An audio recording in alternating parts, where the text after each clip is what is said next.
Les feuilles des marronniers tombaient dans les jardins du palais. L'automne cinglait le monde avec ses vents et ses pluies.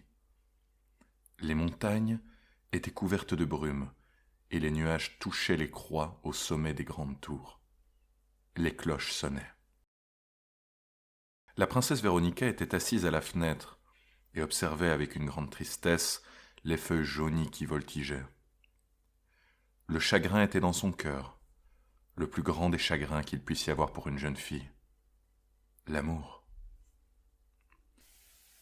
L'histoire avait commencé il y a longtemps, et Véronica avait si bien réussi à la cacher à son père le roi et à ses sœurs que personne ne se doutait de ce qui se passait dans son petit cœur si pur.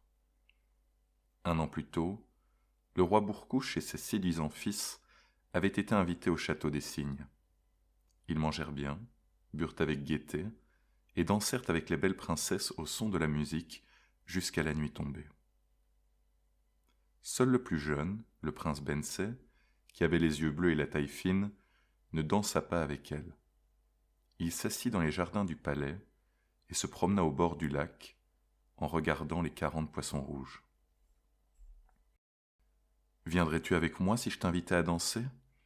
lui dit en s'approchant la princesse Véronica, qui observait depuis longtemps ce beau jeune homme solitaire. Levant son visage vers ces 12 jeunes filles à la voix chaude, le prince hocha la tête en secouant ses boucles noires de jais.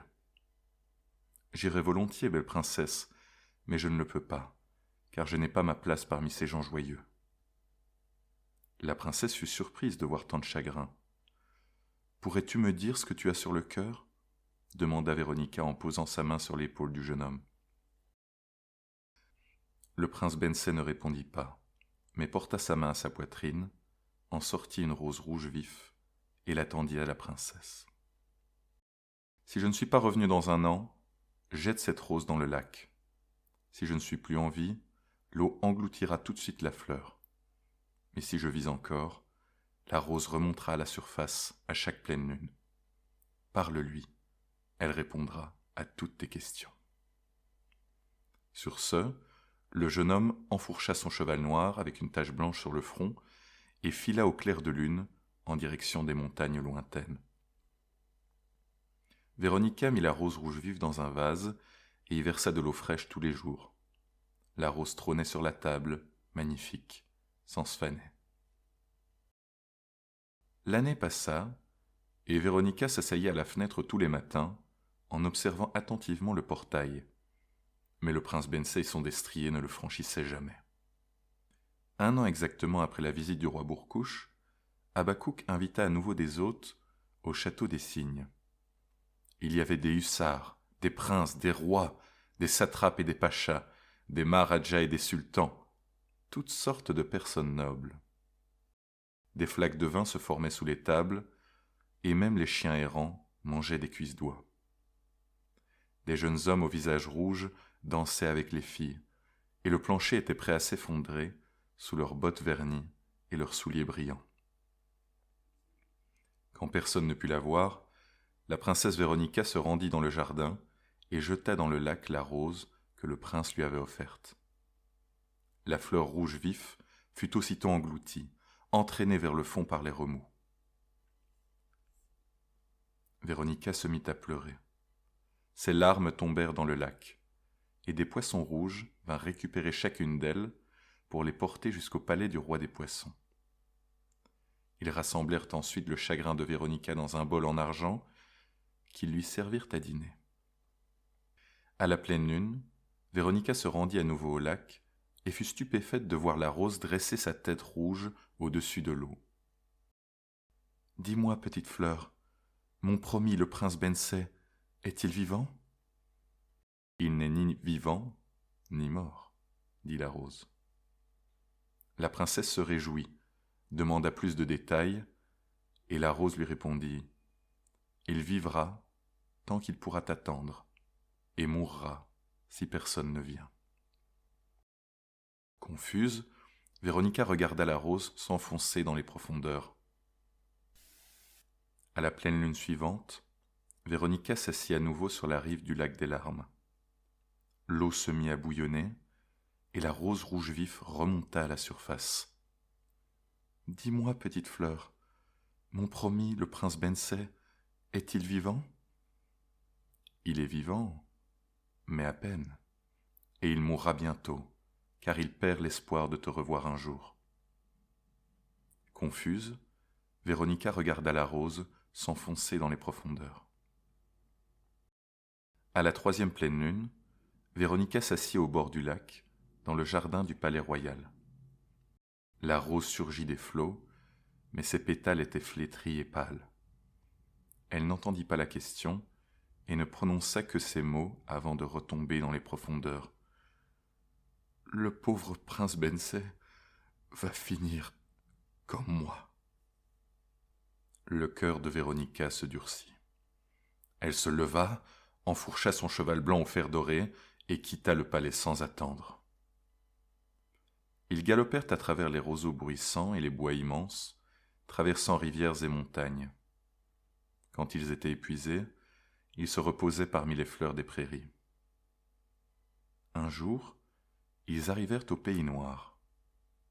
L'herbe des prairies était noire, le soleil dans le ciel était noir, l'ombre des nuages était noire, la neige qui tombait était noire, l'eau et les roseaux étaient noirs, les hommes, ombre noire dans le silence noir, marchaient dans le noir, et les larmes des orphelins étaient noires. Véronica arrêta son cheval, descendit de sa selle, et demanda aux gens errant dans la rue pourquoi tout était noir dans ce pays. « Ce pays appartient au prince Bensay. Il est étendu sur le catafalque le plus noir, au milieu de la place la plus noire. » Véronica attacha son cheval blanc à un arbre noir et partit à pied trouver le catafalque du prince Bensay. Le prince gisait dans un linceul noir, le visage pâle, les yeux fermés, dormant d'un sommeil de plomb jusqu'à la fin des temps. Et il avait tout le temps de dormir, car ses 2 yeux n'allaient plus jamais s'ouvrir. Véronica poussa un soupir. « Je n'ai pas encore vécu, et me voilà déjà la fiancée d'un mort. Je vais aller voir la mort, et lui demander de me rendre mon promis. » Elle fit fabriquer un cercueil à 7 parois, y plaça le corps du prince, et ordonna qu'on le garde bien jusqu'à son retour. Pendant 7 jours et 7 nuits, son destrier blanc galopa sans relâche. Le matin du 8e jour, ils arrivèrent aux portes de la mort.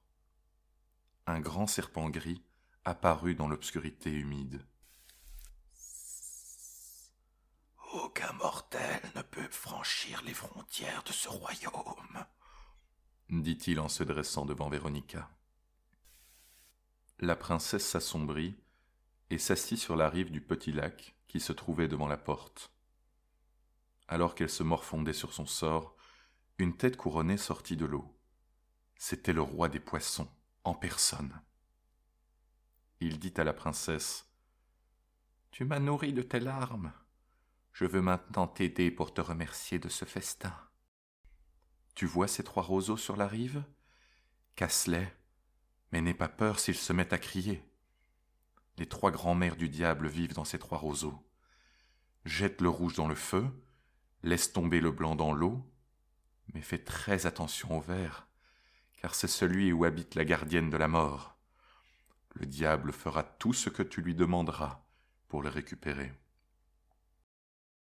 L'eau se mit à clapoter, et le roi des poissons rejoignit son sombre royaume. Les remous du lac poussèrent doucement une rose rouge vif vers la rive. Véronica la prit et la cacha dans son sein. Elle partit ensuite du côté des roseaux, comme le roi des poissons le lui avait demandé. Elle cassa le premier roseau rouge, qui poussa de tels cris de douleur que Véronica fut secouée de peur. Elle jeta le roseau dans le feu. Il se transforma en serpent, qui se mit à griller dans les flammes. Elle cassa le 2e roseau blanc, qui gémit si fort que Véronica se courba de peur. Elle laissa tomber le roseau dans l'eau. Il se transforma en un dragon, qui se noya dans les flots écumants. Elle cassa alors le roseau vert, et la voix du prince Bensay poussa un cri de douleur. Elle le cacha dans sa poitrine à côté de la rose et partit à toute vitesse vers la maison du diable. Le diable était assis devant la porte et se grattait les oreilles avec ses pieds sales. Il la regarda et dit en grognant : « Tu as brûlé ma grand-mère serpent en cassant le roseau rouge et en le jetant dans le feu. Tu as noyé ma grand-mère dragon en cassant le roseau blanc et en le laissant tomber dans l'eau. Mais je ne vois pas le troisième roseau. Où caches-tu ma grand-mère, la gardienne de la mort ?» Véronica répondit à l'horrible diable : « Va donc voir la mort et demande-lui la vie du prince Bensay. Si elle te la rend, tu recevras le roseau. » Le diable courut voir la mort et lui demanda la vie du prince Bensay. Mais la mort refusa de la lui donner. Le diable et la mort commencèrent alors à se battre. La lutte dura 3 jours et 3 nuits. Enfin, le diable lui porta un tel coup qu'elle poussa un horrible gémissement. Le diable cria en piétinant furieusement le ventre de la mort : « Vas-tu enfin me donner la vie de ce prince Bensay ?» Ce n'est que quand la mort lui promit qu'elle la lui donnerait que le diable se calma et retira ses sabots. La mort partit et revint prestement avec une minuscule boîte qui contenait la vie du prince Bensay. Le diable s'empressa de retrouver Véronica et de lui donner la boîte. « Je ne te donnerai pas le roseau tant que tu ne m'auras pas emmené à la frontière du pays noir, » dit la princesse d'un ton ferme. Le diable prit Véronica et son cheval blanc, et ni une ni deux, les voilà déjà à la frontière du pays noir. La princesse donna le roseau au diable, qui poussa un rire triomphal et cria méchamment : « Idiote, sache que ce que renferme cette boîte ne te servira à rien. Ma grand-mère garde la mort du prince dans ce roseau, et tant qu'il en sera ainsi, tu ne pourras pas lui redonner vie. » Il voulut alors frapper Véronica avec le roseau, mais mal lui en prit. Le futé cheval blanc prit le roseau entre ses dents et le croqua de bon appétit. Furieux, le diable décida de retourner au 7e cercle des enfers.